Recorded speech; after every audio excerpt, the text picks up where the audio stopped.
Bueno, muy buenas tardes pues para todos y todas las personas pues que se vinculan en este momento con esta sesión académica del día de hoy, en la que nuestro invitado es el historiador Orlando Luján, en el que va a trabajar la violencia en Colombia, primeras discusiones públicas a partir de los autores Germán Guzmán Campos, Orlando Fassborda y Eduardo Umaña Luna.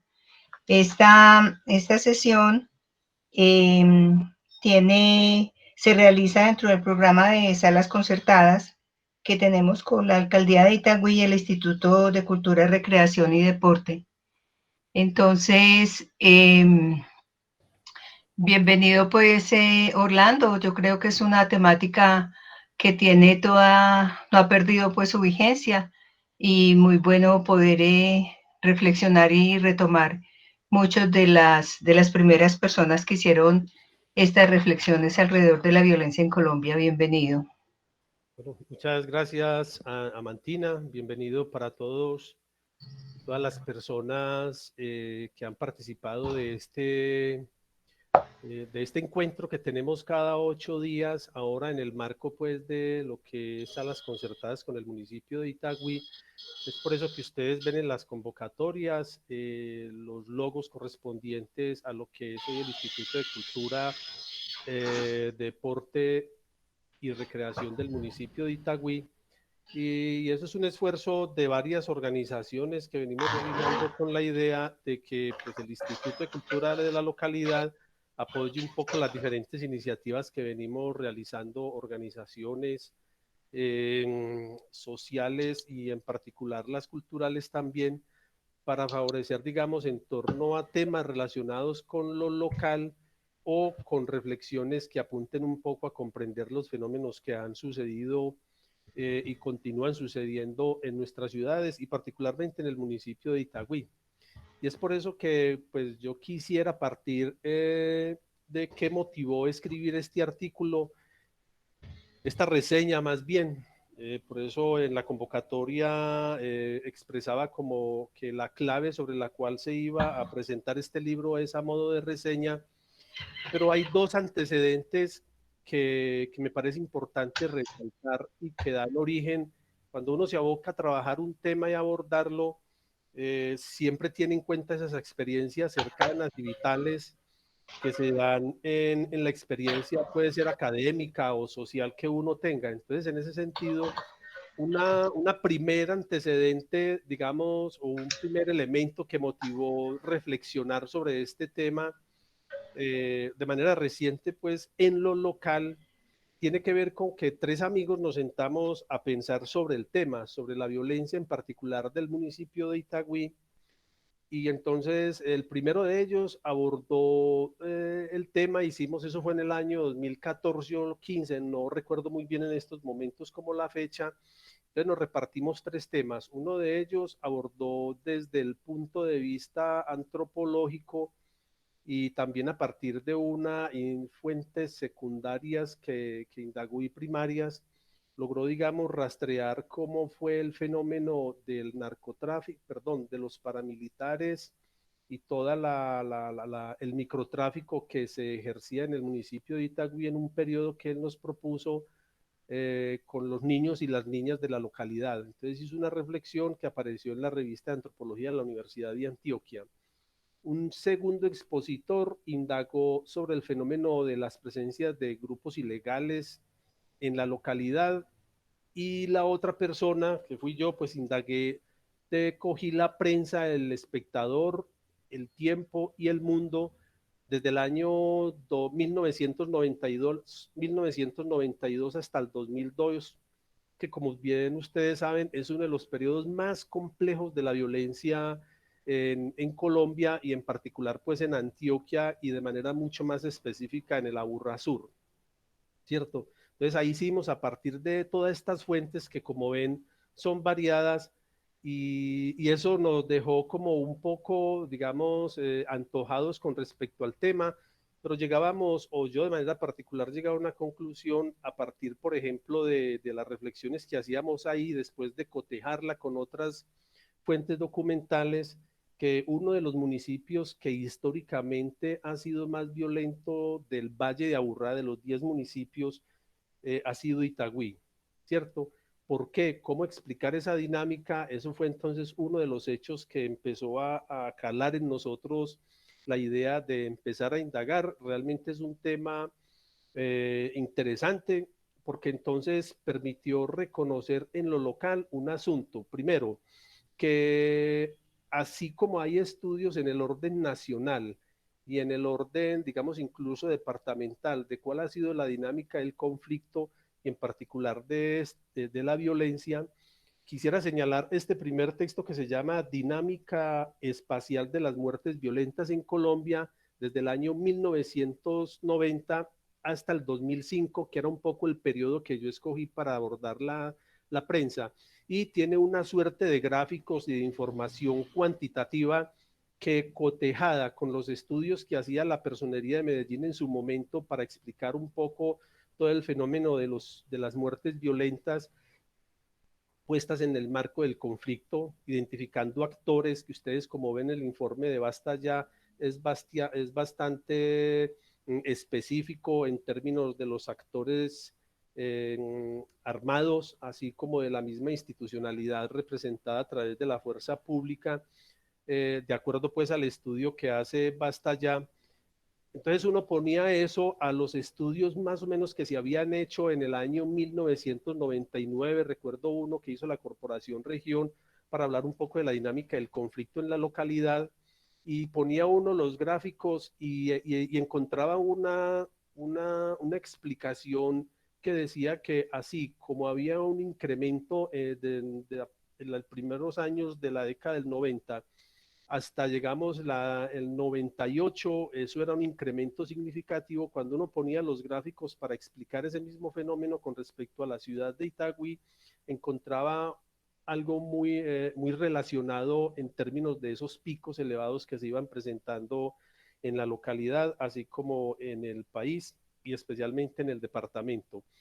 Después, tratando de explicar un poco esa dinámica, pero desde el punto de vista de los factores asociados, es decir, desde un enfoque epidemiológico. Ustedes saben que el área metropolitana lideró un equipo de profesionales, de médicos y de sociólogos para explicar el tema de las violencias en el Valle de Aburrá, específicamente en el municipio de Itagüí. La Universidad CES, desde un enfoque epidemiológico, orientado un poco por lo que propone la Organización Mundial de la Salud, y hace un primer estudio de salud mental en población general del municipio de Itagüí en el año 2012.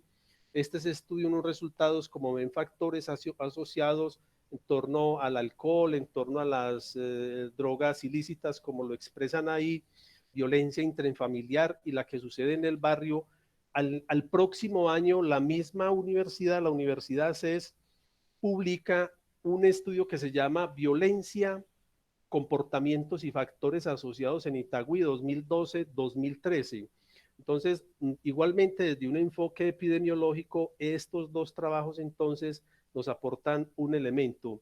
Unos jóvenes del territorio de la Comuna 3 estuvieron en un proceso también de indagación sobre la dinámica del conflicto en la Comuna 3, y aquí encontramos cómo una entidad de estudios urbanos de Alemania pues acompaña el trabajo de ellos y decide publicar de varios países del mundo experiencias de los jóvenes que han tenido, digamos, o que han sido afectados por las dinámicas de las violencias, en este caso en la Comuna 3 del municipio de Itagüí, y salió de varios, este texto que les acabo de mostrar, varios países del mundo y en particular del municipio de Itagüí.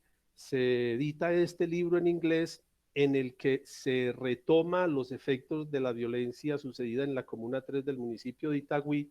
Ahí tenemos entonces un estudio y va viendo uno en el transcurso de estos asuntos que es un tema que le permite a uno corroborar un poco como la hipótesis de que en efecto uno de los municipios más violentos, históricamente hablando, por supuesto, del Valle de Aburrá, continúa siendo el municipio de Itagüí. Eso significa que habrá que en un futuro cercano continuar, digamos, aprovechando esta beta para explicarlo.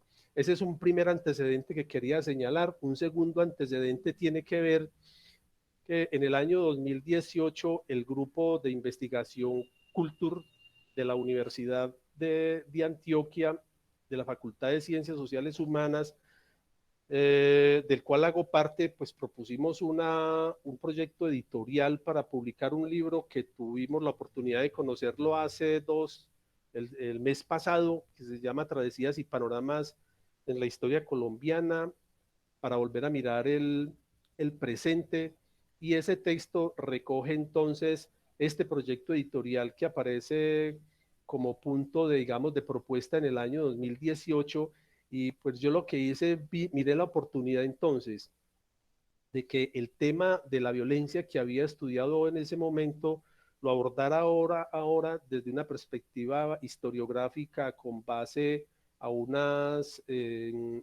unos campos y también a un registro bibliográfico que teníamos sobre, el grupo está liderado por Rodrigo García, entonces él nos propuso un conjunto de libros de la historiografía colombiana donde tocábamos diferentes tópicos, tanto el económico como el social, el cultural, y en particular a mí me llamó la atención estos dos tomos que hacen parte del tema de hoy, que es sobre la violencia en Colombia, que como de manera el subtítulo lo indica, es una de las primeras discusiones públicas que tienen en torno al tema de la violencia en Colombia, aunque recuerden que en el año de 1958 existió una comisión encargada de la que el monseñor Guzmán Campos hizo parte para explicar un poco la violencia que estaba arremetiendo y sucediendo en Colombia, ¿sí?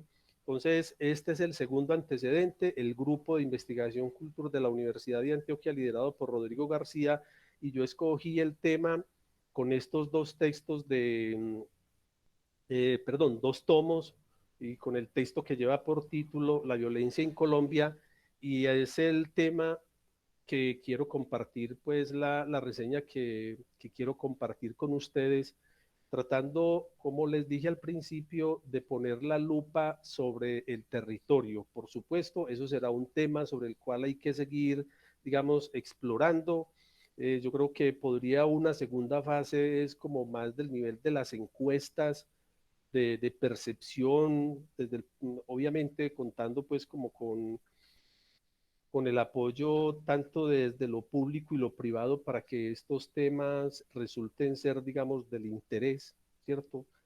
Sobre todo ahora en el que Colombia se ve abocado, el país en general y el desarrollo de las políticas públicas desde el año 2011, cuando aparece la ley de tierras, de restitución de tierras, y en el que afortunadamente pues entonces contamos ahí con la creación de la Comisión Nacional de Memoria e Historia, pues el Centro Nacional de Memoria, que en uno de sus momentos más importantes lideró también el historiador Gonzalo, y quien tuvimos la oportunidad pues de reconocer y de valorar el inmenso esfuerzo que hizo él con su equipo. Eso es en términos generales. En términos específicos, pues yo quisiera, como bien les comenté ahora, y está parte de la explicación eh, esta, de la invitación, es mirar un poco cuáles son entonces como las ideas, fuerzas sobre las cuales se trabajó esta reseña. Quiero decir que los ejes de análisis estuvieron abordados desde como la repercusión bibliográfica y académica del libro.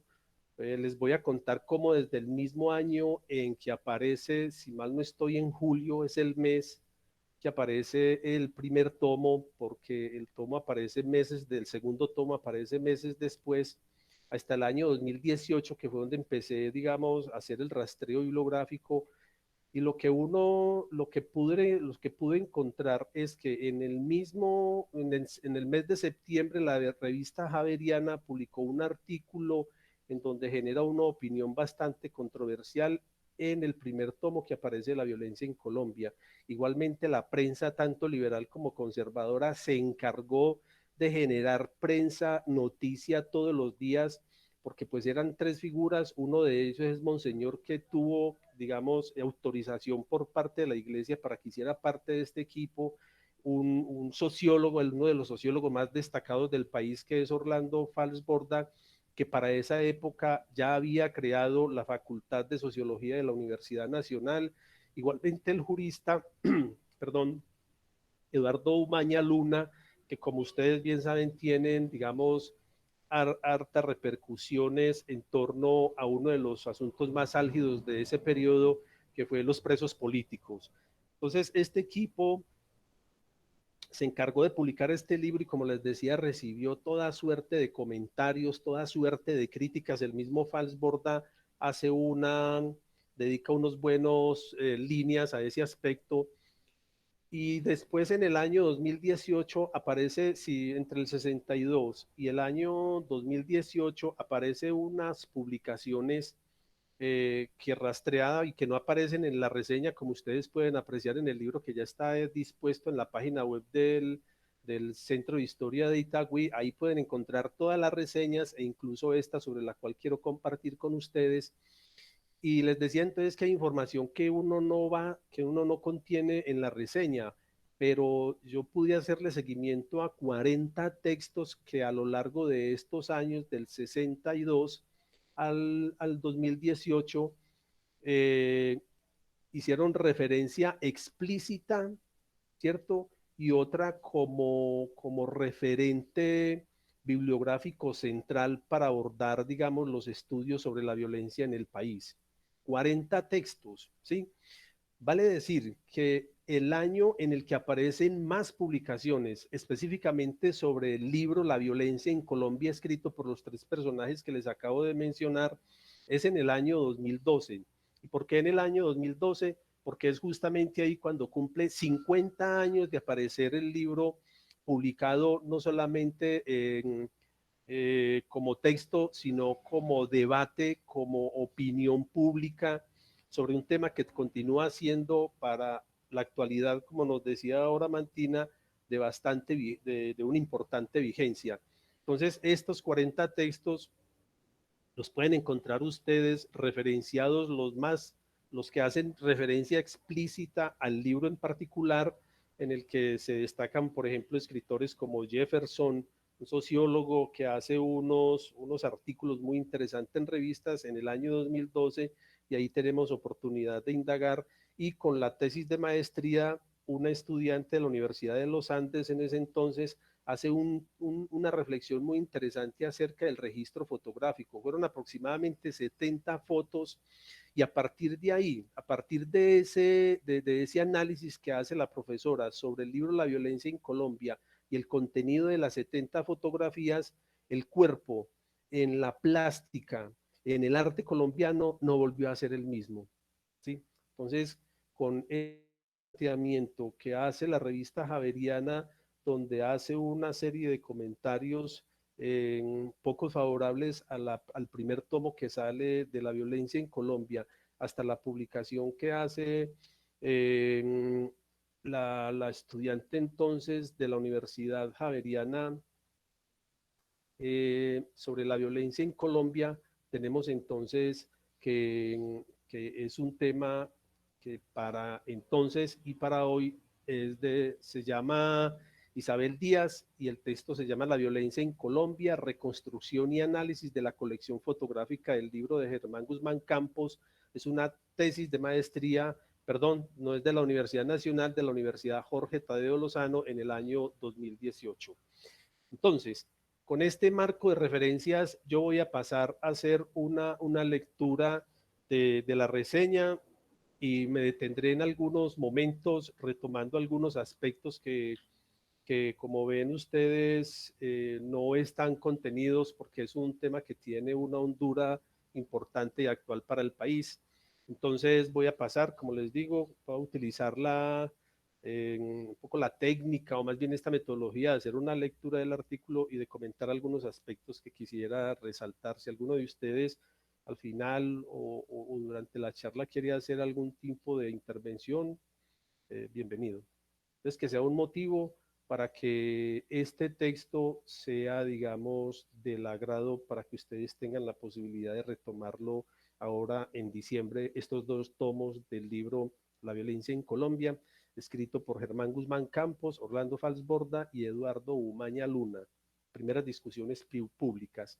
El primer tomo del libro La violencia en Colombia de Germán Guzmán Campos, Orlando Falsborda y Eduardo Umaña Luna fue publicado por la editorial Ikeyma en julio de 1962 con fondos que aportó la Fundación de la Paz en el marco del Pacto Político de Unidad Nacional denominado Frente Nacional, que como ustedes bien saben llegó hasta la década del 70. El segundo tomo salió 18 meses después, o sea, en el año de 1963, escrito por los mismos autores, con el objetivo de dar una campanada de alerta en relación con la violencia. Desde entonces, es un tema de opinión y controversia pública que suscitó en su momento una reacción sociopolítica a la que Orlando Falsborda clasificó en 4 etapas. Las voy a leer de manera textual con base a lo que opina Orlando Falsborda. Una inicial de ponderación y expectativa que va desde la aparición de la obra en julio de 1962 hasta los meses de agosto del mismo año. La segunda es el clímax de la redacción, ocurrido en septiembre y octubre con la campaña de descrédito, y el anticlímax en noviembre y diciembre, concretado en los debates secretos que tuvo el Senado de la República sobre el particular, o sea, subía hasta esos estrados del Senado la publicación de este libro. Y la cuarta etapa es la de asimilación y crítica más intelectual o cerebral que llama Falsborda, caracterizada por una mayor serenidad y por la aparición de otros estudios documentados y reseñas varias sobre la violencia, que empieza a finales de diciembre del año 1962. Hasta acá, la opinión que hace Orlando Falsborda sobre el tipo de comentarios que suscitó este primer tomo de la violencia en Colombia. Continúa entonces, en efecto, la crítica más intelectual o cerebral a la que alude Falsborda no se hizo esperar, pues se tiene conocimiento que desde septiembre de 1962 hasta el año 2018 aparece una serie de estudios, artículos especializados sobre el texto, así como referencia obligada de investigaciones recientes sobre el fenómeno, con los cuales se podría afirmar que La violencia en Colombia es un libro testimonio, memoria e intuición, para que las sucesivas generaciones de investigadores se motivaran a construir nuevos capítulos. Una expresión de esto último, en perspectiva de larga duración, es la creación del Centro Nacional de Memoria Histórica en los marcos propuestos por la Ley 1448 del 10 de junio del 2011, Ley de Víctimas y Restitución de Tierras, por la cual se dictan las medidas de atención y asistencia y reparación integral a las víctimas del conflicto armado interno y se dictan otras disposiciones. Entonces, entre la aparición del libro, toda la suerte de críticas, recuerden que después vino todo un proceso de estudios e investigaciones caracterizado o conocido más bien en el ámbito académico y social como los violentólogos. Ahora bien, la campanada de alerta estuvo acompañada por el uso de fuentes en las que se emplearon, dice Orlando Falsborda, 8 técnicas de investigación, todas adaptadas a las circunstancias peculiares y muchas veces difíciles del fenómeno estudiado. Y Guzmán vuelve a detallar en la parte descriptiva aspectos que permite colegir que es uno de los primeros trabajos en utilizar las fuentes primarias como vehículos de la memoria, al incorporar en particular los textos de carácter testimonial. En la parte descriptiva, que es este libro que ustedes están observando en sus pantallas, ¿sí? Es donde Germán Guzmán vuelve a detallar todos los aspectos, digamos, de estas fuentes y de estas técnicas que él empleó para trabajar este tema. Es una de las personas que en el país, cuando, digamos que Germán Guzmán, como hizo parte de la investigadora del año 1958, tuvo la oportunidad de recorrer buena parte del territorio, sobre todo donde él tenía asiento, como fue el Tolima, y construyó toda una cartografía que ustedes pueden apreciar en los tomos de este texto. Miremos un poco quiénes son los autores. La violencia en Colombia es un trabajo de 3 personas de distintas características profesionales que se perfilan brevemente en los siguientes párrafos. Germán Guzmán Campos nació en San Antonio, Tolima, el 19 de diciembre de 1912 y falleció en la Ciudad de México el 13 de septiembre de 1988. Estudió sociología en México, sacerdote católico, amigo y biógrafo de Camilo Torres. Fue párroco del Líbano, Tolima, uno de los centros de violencia más destacados en la historia de este periodo. Contó con licencia eclesiástica para realizar la labor de escritura del libro. Guzmán también hizo parte de la Comisión Nacional Investigadora de las Causas y Situaciones Presentes de la Violencia en el Territorio Nacional, mejor conocida en su época como la Investigadora. Creada en mayo de 1958 mediante el decreto de emergencia 0165 del 21 de mayo de 1958. Gran parte entonces de su material fue acogido por él mismo en las numerosas visitas de campo a las zonas afectadas por la violencia y le sirvió como fuente para la posterior publicación de La violencia en Colombia.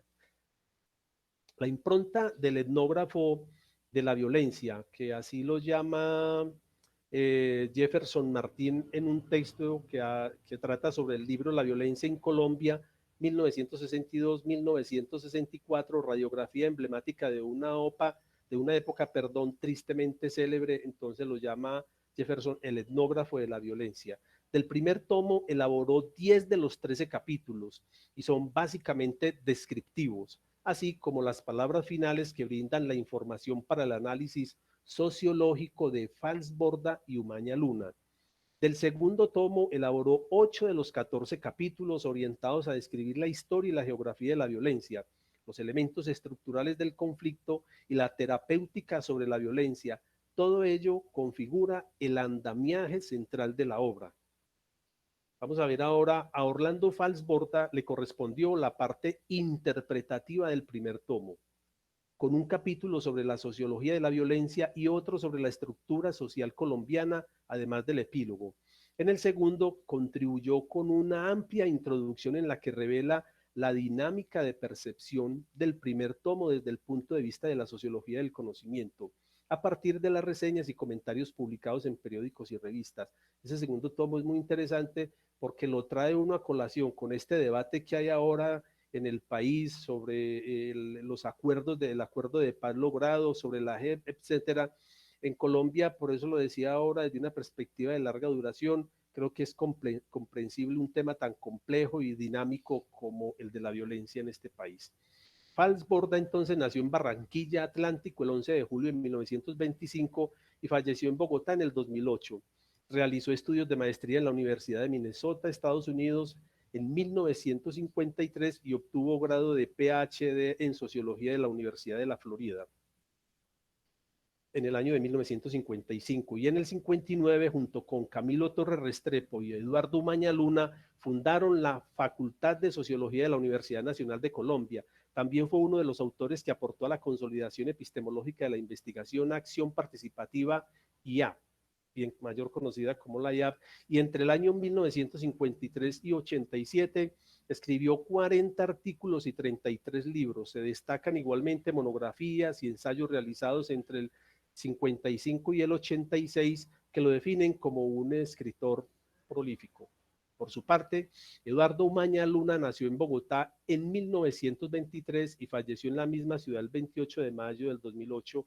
Realizó sus estudios en las Universidades Nacional de Colombia y Externado de Colombia, recibiendo el título de doctor en Derecho en el 51. Fue catedrático desde 1953 de Sociología y de Derecho, investigador, docente y cofundador de la Facultad de Sociología de la Universidad Nacional de Colombia. Umaña Luna realizó en el primer tomo la descripción de los factores sociojurídicos de la violencia y en el segundo hizo un estudio sobre el andamiaje normativo en el contexto del conflicto y un capítulo sobre la niñez abandonada. Interesante este último aspecto porque entonces me recuerda mucho un estudio que hizo una amiga que se llama Nos pintaron pajaritos para explicar un poco o recabar cuál ha sido la afectación del conflicto armado de los actores con respecto a los niños y las niñas en Colombia. Cuenta entonces con una producción intelectual de más de 40 libros, destacándose, por ejemplo, La tramoya colombiana, Praxis y Derechos Humanos, en donde profundizó sobre el humanismo social, entre otros temas. Se destacó como precursor de defensa de los presos políticos, especialmente ante la justicia penal intermilitar, que para la época, a través de los decretos de estado de sitio, era comisionado por los gobiernos civiles para ocuparse de adelantar los procesos de delitos políticos.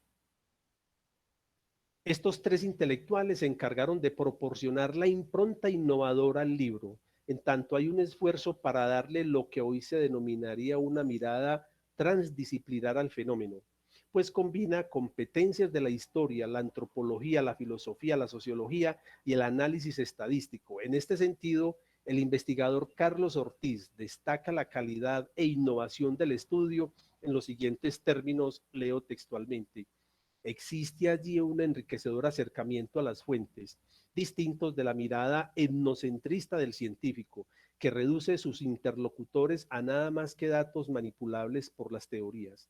En Guzmán más bien se dan, a través de las fuentes, encuentros de mundos y sentidos diversos. Ese estilo de aproximación plasmado en el tratamiento de la entrevista y documentos, así como las alusiones a los lenguajes corporales no alfabéticos, inevitablemente nos lleva a pensar en el positivo influjo de Gregory Patterson, a quien los autores citan alguna vez.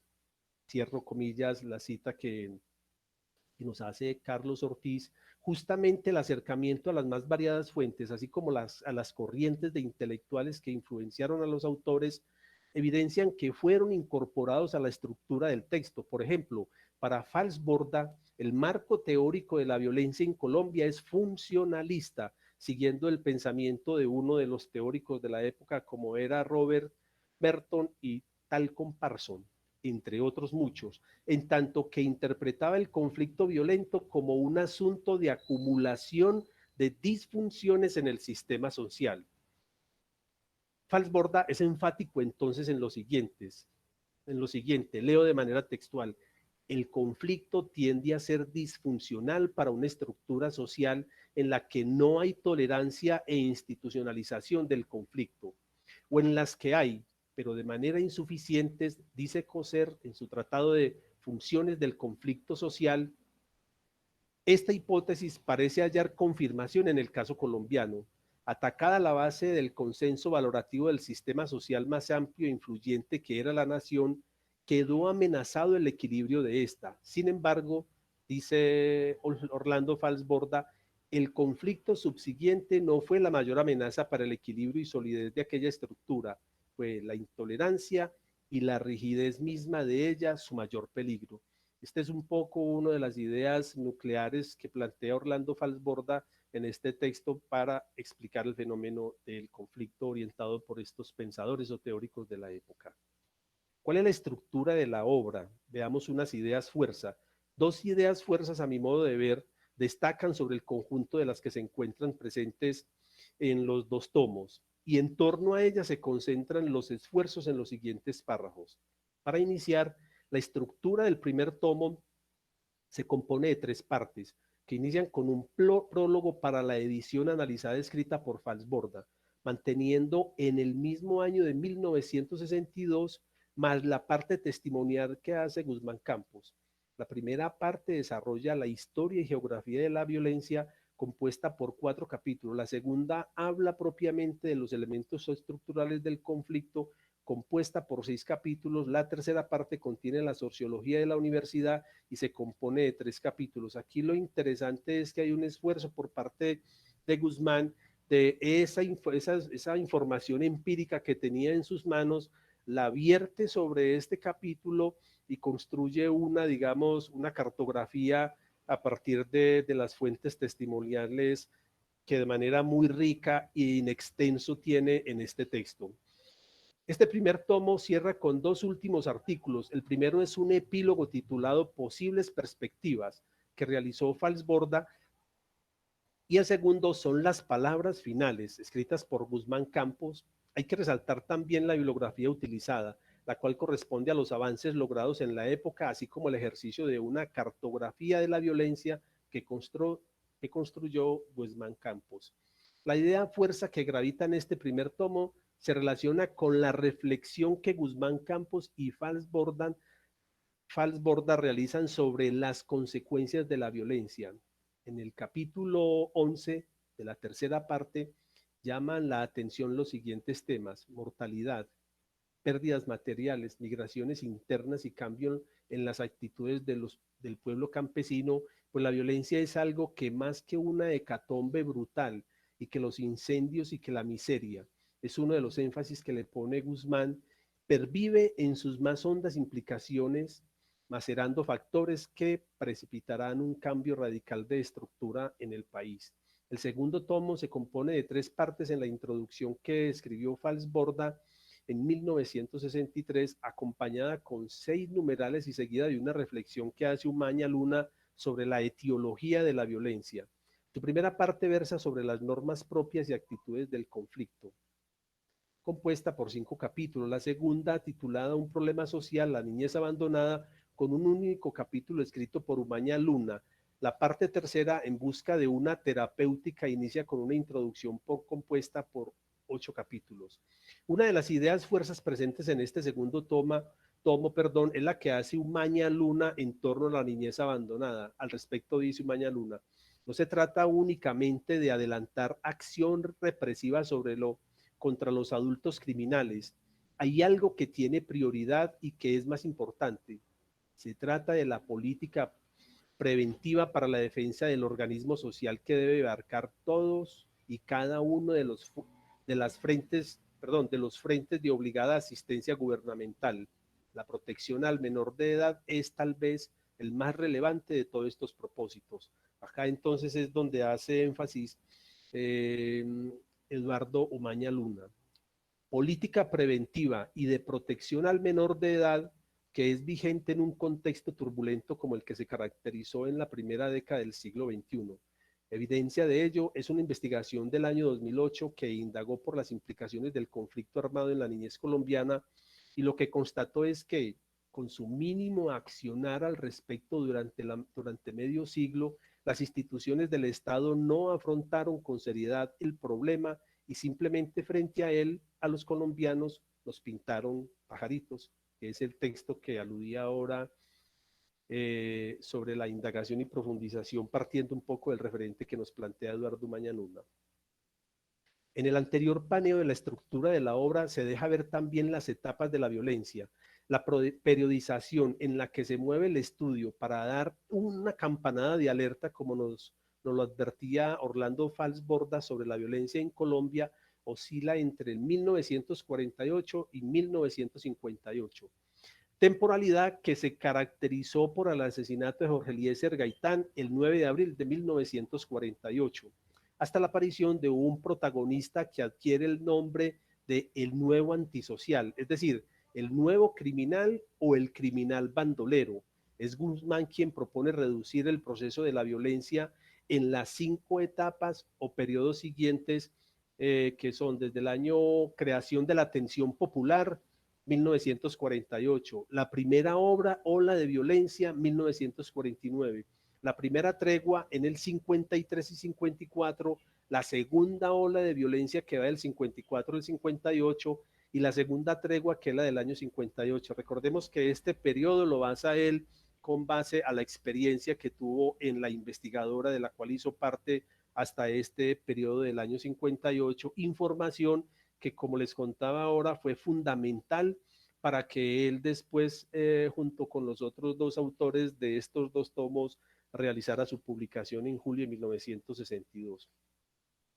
El primer periodo se mueve en un preámbulo que terminaría en el 49 con una gran tensión popular, en la que después del 9 de abril un presagio siniestro se cierne sobre Colombia. Para conjurarlo se rehace la unidad nacional. Darío Echandía acepta la cartera de gobierno, y los días transcurren bajo gran tensión política, social, con marcada tendencia a la anarquía, con un carácter urbano que conduce poco a poco a la generalización del conflicto en 1949, que, como podrán ustedes observar en este primer capítulo, en el tomo 1 está destinado a describir dichos periodos. Entonces quiero invitar ahí para que cuando lo aborden se detengan en él y comprender esta dinámica. En el segundo periodo, que es del 49 al 53, Guzmán lo llamó la primera ola de violencia. Es el momento en el cual la violencia alcanzó sus mayores proporciones y tocó buena parte del territorio colombiano con una amplia cobertura geográfica, salvo la costa atlántica y el departamento de Nariño. Al respecto señaló, cito textualmente, en efecto, 302 municipios en 13 de los 17 departamentos colombianos fueron escenario de hechos violentos en 1962, siendo casi mínima la diferencia con la localización determinada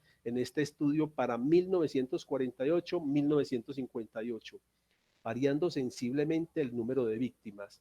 Ello nos evidencia con realidad desoladora que el problema está lejos de ser resuelto. Este periodo, cierro ahí lo de Guzmán, y continúo, este periodo es objeto del capítulo 2, del tomo 1, y se puede decir que la mayor parte de la información empírica que el libro presenta se refiere a este momento, con una minuciosa descripción, casi un inventario de los actos de violencia ocurridos en cada una de las regiones escogidas. Sobre el departamento de Nariño hay una información región por región, norte, central, oriente y sur, y municipio por municipio, seguramente por ser la región de origen de Guzmán Campos y sobre la cual contaba con mayor información cuando hizo parte de la investigadora. También aparece reseñado lo ocurrido en los llanos orientales, Boyacá, Cundinamarca, Antioquia y otras regiones. Todo ello acompañado de un trabajo cartográfico significativo que para la época fue de avanzada, pero del que hoy en día se evidencian mayores avances con el Observatorio de Memoria y Conflicto del Centro Nacional de Memoria Histórica. Por eso les hablaba ahora acerca de una línea de larga, una reflexión de larga duración en este problema, en donde en este tema sobre la violencia en Colombia, porque Guzmán hace una descripción detallada y ahora tenemos la posibilidad de ingresar a este observatorio que está en web y indagar cuáles son del país los departamentos y las características de la dinámica de la violencia en Colombia desde el punto de vista histórico. El tercer periodo corresponde a una primera tregua del 53 al 54 generada por la amnistía a los grupos alzados en arma que se impuso con la llegada de Gustavo Rojas y Pinilla al poder, con su lema paz, justicia y libertad. En ese momento se desmovilizaron los guerrilleros de los grupos tolimenses, Juan de la Cruz Varela en Sumapaz, Rafael Rangel en Santander y sobre todo la totalidad de la guerrilla de los Llanos Orientales. Solo quedó sin desmovilizar la guerrilla de los comunes del sur del Tolima, donde estaba Manuel Marulanda Vélez y un sector importante de la guerrilla del Sumapaz. Concluyó Guzmán que comillas, para el mal de Colombia no se logró una paz estable, se consiguió apenas una tregua, un alto al fuego con respecto a este tercer periodo que señala Guzmán.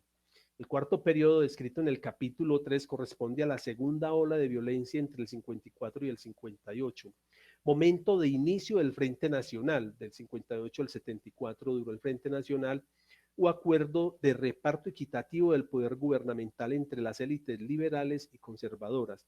Durante este cuarto periodo, los departamentos más afectados fueron sobre todo la zona cafetera, Valle, el antiguo Caldas, Quindío, Risaralda y actual Caldas, Tolima y Huila. Las palabras de Guzmán Campos fueron elocuentes al describir la situación de este periodo en los siguientes términos, comillas.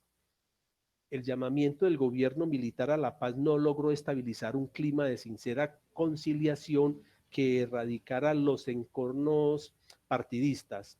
Con el andar de los días, factores diversos festinaron una nueva etapa del conflicto. La situación exacta del momento era esta. Los conservadores apoyaban a Rojas para asegurar posiciones oficiales y los liberales para no perder la vida. Cierro comillas. Continúo. El quinto periodo corresponde a una segunda tregua iniciada a partir del año 1958, siendo presidente Gustavo Rojas Pinilla, el cual había sintetizado su propósito de gobierno con el lema no más sangre, no más depredaciones. A este último periodo, que se inauguró en dicho año y se prolongó hasta 1965, los estudios posteriores lo han denominado el periodo del bandolerismo. Sobre eso hay diferentes estudios que han hecho, por ejemplo, Gonzalo Sánchez y Donny Mir sobre bandoleros, gamonales y campesinos, el caso de la violencia en Colombia. Es un texto de referencia. Por tanto, ya no son los campesinos pacíficos arrastrados por la violencia de los primeros periodos, sino los hijos de la violencia, es decir, Pedro Brincos, Tarzán, Sangre Negra, Desquite y Siete Colores, entre otros personajes que aparecieron en esta época. Balance e impacto, quiero terminar con esta parte. El libro fue editado en 8 ocasiones entre junio de 1962 y el 27 de julio de 1977. Las editoriales que acompañaron dicha labor fueron Ikeyman, Tercer Mundo y Editorial Punta de Lanza, entre otras. El 13 de agosto de 1968, Ediciones Progreso publicó la parte descriptiva elaborada por Guzmán Campos. En la década del 80, Carlos Valencia Editores, 1980, y el Círculo de Lectores, 1988, retomaron la publicación del libro. Y en abril de 2005, Editorial Taurus dio a luz otra edición en donde Fals Borda elaboró el prólogo, que es muy interesante porque ahí hay una idea de cómo alguien había escrito unos capítulos en el año 1962 y después en el año 2005 vuelve sobre el proceso. Creo que hay un ejercicio de memoria muy interesante. Y para el 2016, la misma editorial publicó la última edición, por lo menos hasta el año 2018, que tuve oportunidad de hacer toda esta indagación. Tengo conocimiento de esta misma editorial publicando otra edición más de La violencia en Colombia, este texto clásico de estos dos investigadores. Cabe destacar que en todas estas ediciones aparece un registro de imágenes que configuran la colección fotográfica del libro, compuesta por 70 fotografías que sustentan, de un lado, que la parte argumental del libro inauguró los estudios académicos y otorga estatus teórico al tema. Ese es un asunto central que, digamos, aporta este libro a la reflexión de la violencia en Colombia. Y de otro, se formalizó la relación entre imagen y violencia. Es decir, con esta colección fotográfica de 70 imágenes, la representación del cuerpo no volvió a ser la misma en el ámbito del arte colombiano. Lo expuesto en las anteriores líneas constituye un paneo sobre la violencia en Colombia, cuya lectura y examen contribuirá al entendimiento del conflicto y a la comprensión de la configuración de la nación colombiana y su horizonte histórico, así como la de otras naciones de América que de manera pertinente supo vaticinar Guzmán en 1962 en los siguientes términos, comillas: el caso de Colombia, hoy por hoy, no puede estudiarse aisladamente del acaecer conflictivo de las otras naciones de América. Colombia fue una nación ejemplar y, sin embargo, se precipitó por el cantil de la violencia. Los pueblos restantes no están inmunes. Bien, aquí termino lo que fue esta reseña de este importante libro, y las contribuciones que, como pueden ver, a lo largo de estas otras 40 reseñas, estudios que se han hecho en particular sobre este tema, sobre este libro, que es lo que estoy reflexionando. Y recuerden que de manera mucho más crítica y de manera mucho más interdisciplinar, los estudios actuales han permitido, y las investigaciones han permitido, digamos, avanzar en la comprensión de la dinámica del conflicto en la sociedad colombiana y particularmente en la antioqueña. Muchas gracias. No sé, comentarios, preguntas con respecto a estas reflexiones que les he compartido. Profesor Renzo, tiene la palabra. Gracias, Amantina. Gracias, Orlando, también por la reseña y su exposición. Quería hacer unos comentarios respecto del contexto también de este trabajo. y que, como bien lo señala, pues tiene relación con ese trabajo de campo que se hizo a través de la Comisión Nacional Investigadora, ¿no? De la investigadora. Sí, señor. Es indiscutible que siendo prácticamente una labor que Germán Guzmán hace de modo individual, sin que sea parte del ejercicio de esta comisión, él se pone en ese trabajo de recopilar información y que posteriormente va a servir para crear este libro, ¿no? Para escribirlo, y que es un libro que, por un lado, pues de alguna manera tiene un soporte del gobierno de la época de Alberto Lleras Camargo, y por el otro lado también del nicho que tiene la Facultad de Sociología de la Universidad Nacional, con Orlando Fassborda, que recién llegaba de Estados Unidos, y de Eduardo Umaña, ¿no?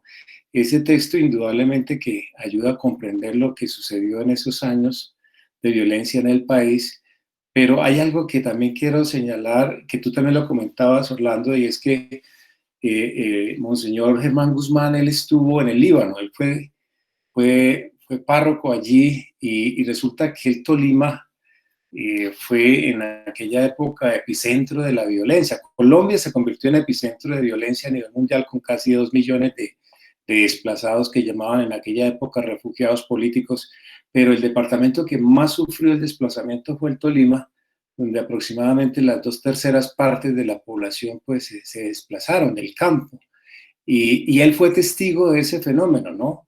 Y eso va a trascender, indudablemente, eso llega, digamos, a ese ámbito académico, y por esa razón un profesor también de la Facultad de Sociología, Roberto Pineda, en 1960, antes de que saliera el libro, visitó al Líbano, y allí, a través de, digamos, de la técnica de entrevistas, de recogiendo información estadística, él va a hacer una caracterización del grupo de campesinos desplazados, ¿no? Que abandonaron pues esas tierras físicas por el físico miedo a ser masacrados, a ser asesinados. Entonces, digamos que la localidad y esa región fue un referente muy, muy importante, ¿no? Hay que tener en cuenta que los miembros de la comisión fueron 2 miembros del Partido Liberal, 2 del Conservador, 2 de la Iglesia Católica, él era uno de ellos, ¿cierto? Y 2 de las Fuerzas Armadas. Entonces, esa observación que él hace allí, pues es clave, es fundamental, ¿no? Otra víctima de la violencia de esa zona del Líbano, y eso explica por qué digamos, el interés de Gonzalo Sánchez por la violencia es precisamente Gonzalo Sánchez. Gonzalo es libanense, él vive, digamos, consecuencia de la violencia, un fenómeno de desplazamiento. Él es uno de los primeros también en hacer investigación sobre la violencia en la Nacional en los años 60, y luego se convierte en el primer profesor en dictar una cátedra sobre historia de la violencia, que era un tema pues realmente casi que subversivo en los años 60 y en los años 70 en Bogotá. Entonces, eso me parece muy interesante. Yo creo que el Líbano, que es un referente de inspiración prácticamente para los violentólogos, que van a tener un nicho y van a tener un referente ya luego en la capital, ¿no? Especialmente en la universidad. Y hay otro asunto que quería comentar, es que siempre me preguntaba, bueno, ¿y dónde están los materiales que recogió el padre y también la comisión? ¿Dónde está eso? Entonces, cuando Armando estaba en la dirección del Archivo General de la Nación, me dijo, no, y resulta que el padre Germán Guzmán, pues él prácticamente lo echaron del país, él le tocó refugiarse después en México, y se llevó sus archivos personales, todo lo que había podido recoger, que tenía y que podía llevar, y se fue para México. Allá estuvo con su compañera mucho tiempo, y bueno, pasó el tiempo y él falleció, y nadie sabía dónde estaban esos archivos. Eso, pues, por supuesto, debió quedarse en Colombia, en la Biblioteca Luis Ángel Arango, o la Biblioteca Nacional. Pero hace poco, dirá, pues más o menos unos 2, 3 años, un profesor de la Universidad del Valle que olfateó el asunto, se fue expresamente para México, a localizar a sus descendientes. Y él logró algo que no había hecho absolutamente nadie aquí en Colombia, y fue convencer a la familia que le permitiera escanear esos archivos para hacerlos públicos, ¿cierto? Porque, digamos, esos fueron los insumos de este libro, y efectivamente así han hecho. Entonces, pues una buena noticia para todos ustedes es que, bueno, me imagino que ya estarán enterados, la Universidad del Valle se puso a hacer en esa tarea y en este momento tiene un archivo virtual que se llama Germán Guzmán Campos. Y ellos ofrecen ahí, digamos, prácticamente, han avanzado bastante, ¿no? Pero ya hay bastante colección de documentos en la biblioteca digital, y documentos, iconografía y publicaciones que indudablemente esto es un acervo documental muy valioso que puede ayudar a estudiantes, a investigadores, en fin. Yo les comparto aquí el link del archivo en este momento, que está bastante avanzado, ¿no? Ellos ya prácticamente lo tienen como digamos, como una tarea institucional, prácticamente. Rescatar, poner a la palestra y a disposición del público en general todos esos documentos que el padre utilizó y que precisamente han servido para ese libro que ha marcado la historia, indudablemente. Bueno, la historiografía sobre la violencia, pero también ha sido un referente muy importante, pues, para nosotros como colombianos de lo que sucedió en aquella época. Eso quería comentarle, Orlando. Muchas gracias. Sí, justamente había escuchado, pero no había tenido, ya usted me confirma y acaba de mandar también el link. Es una oportunidad entonces de poder acercarnos de manera mucho más directa de esa otra fuente que no ha sido o que no fue publicada hasta ahora que aparece. Muchas gracias, profesor Renzo. Amantina. ¿Alguien más? Está presente aquí, les quiero comentar, pues, Luis Efraín Mosquera, de la Academia Antioqueña de Historia, y Ofi Román, del Centro de Historia de Pueblo Rico. Además, pues, de otras personas, del profesor Renzo, de Daniel Felipe Castaño, Luis Hernán Ochoa, Luis Pidal Opera, María Auxilio, Adalberto Quintero, que nos acompañaron en esta sesión académica del día de hoy. ¿Alguien más entonces quiere comentar algo?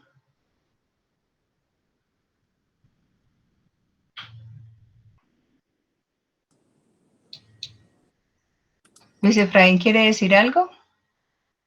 Sí, Amantina, primero que todo, felicitar a Orlando, el compañero de Cultura, por esa reseña que ha preparado también, y también al profesor Renzo, hacía rato no le veía, y por ese aporte tan maravilloso que nos da con lo de Germán Guzmán, el monseñor.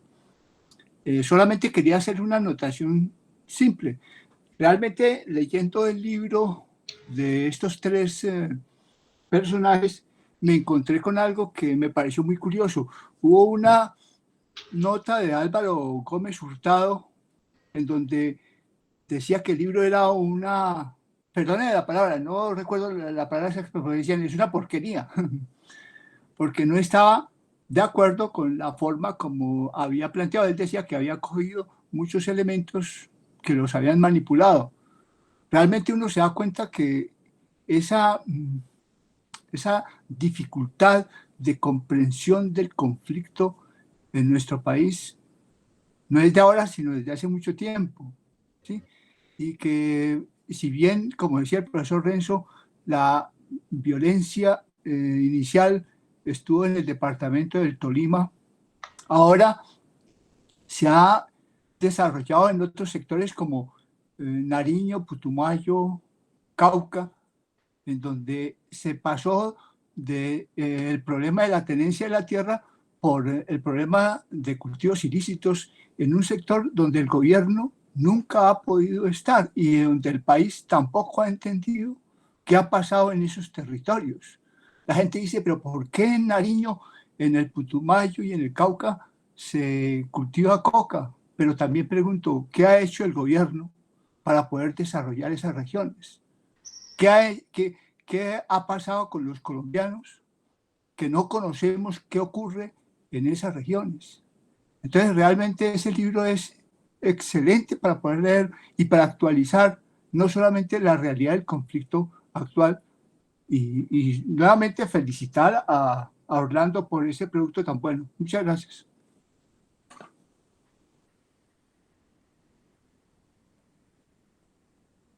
Bueno, Jairo quiere decir algo. Tienes el micrófono apagado. Eso ya. Ya. Bueno, qué pena con ustedes, pero tuve un problema de salud y no pude asistir a toda la charla, aunque en el camino alcancé a oír la buena parte. Entonces, una de las cosas que me parece muy importante de este libro, La violencia en Colombia, es que inició todo ese periodo que se ha llamado en Colombia como los violentólogos, que han llevado a hacer un análisis diferente al análisis oficial. Y sobre todo que tomaron o echaron mano e investigaron la historia reciente, porque la historia que nosotros hasta esa época estábamos acostumbrados era la historia de efemérides y de próceres. Y ahí no pasaba la historia para nosotros. Esa fue la historia que nos enseñaron de Henao y Arrubla, nos enseñaron en la escuela y después en el bachillerato, y fue la historia que todavía en algunas partes se acostumbra, incluso hasta en algunas academias, que no se han podido desligar de esa concepción arcaica de la historia, que sería lo que llamaríamos ahora la vieja historia, en contraposición con la nueva historia. Entonces, Germán Guzmán Campos, Orlando Fasgorda y Umaña Luna se destacaron en ese campo de investigar la historia reciente, más aún la historia que ellos mismos vivieron.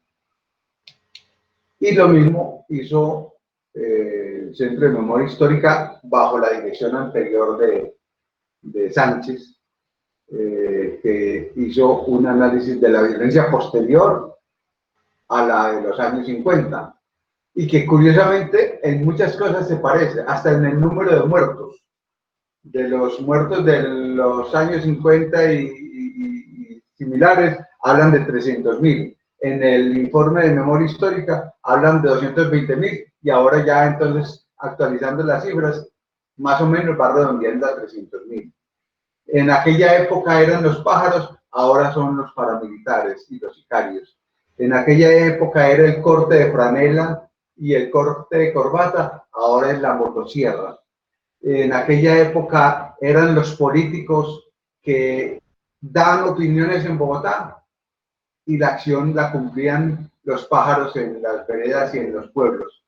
Y hoy los políticos que ya conocemos dan también sus opiniones, y en el Cauca, en el Bajo Cauca, en Urabá y en todas partes ya se sabe cómo van operando mediante asesinatos colectivos, que como dice el gobierno ahora, que son las masacres, o mediante asesinatos selectivos, que son los que han ido alternando. Ya saben cómo unas veces hay que hacer asesinatos colectivos, otras veces masacres. Entonces hay cosas que se parecen en lo macabro, en cómo golpear fundamentalmente a la gente más humilde, y con un propósito también muy parecido. En aquella época era para despojar de la tierra a la gente y causar un gran éxodo hacia las ciudades. En la actualidad también es una contrarreforma agraria que se ha producido y ha llevado a que prácticamente se despojen, según analistas del mismo gobierno, cerca de 14 millones de hectáreas en los últimos años. Entonces, vemos cómo hay fenómenos similares de antes como de ahora, y es fundamentalmente todo girando en torno al problema de la tierra. El problema de la tierra es el centro, el nervio fundamental de causa de la violencia en Colombia, porque Colombia es tal vez el único país de América Latina que no hizo ningún tipo de reforma agraria, ninguno, ni siquiera una reforma agraria tibia. Lleras Restrepo intentó hacer algo y llegó el pacto del Chicoral y ¡pum!, acabó completamente con cualquier posibilidad de pequeña reforma. Ahora en el acuerdo de Teatro Colón se pactó un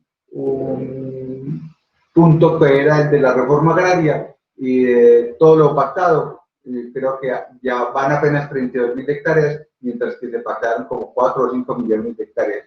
O sea que es una clase dominante que está bien arraigada en la tierra, arraigada en el narcotráfico y arraigada en el pasado,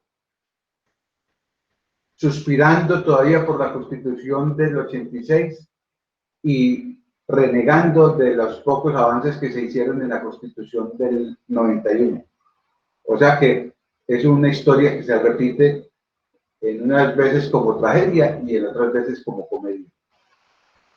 Entonces me parece que el análisis que ha hecho Orlando ha sido muy interesante y cómo ha agarrado los dos textos, el de la violencia en Colombia y el informe de Basta Ya, para compararlos y ver las similitudes y la importancia de los dos. Y nos lleva a que nosotros también en los centros de historia, en las academias, investiguemos más sobre la historia reciente nuestra, que no adoremos tanto ese pasado como se está adorando.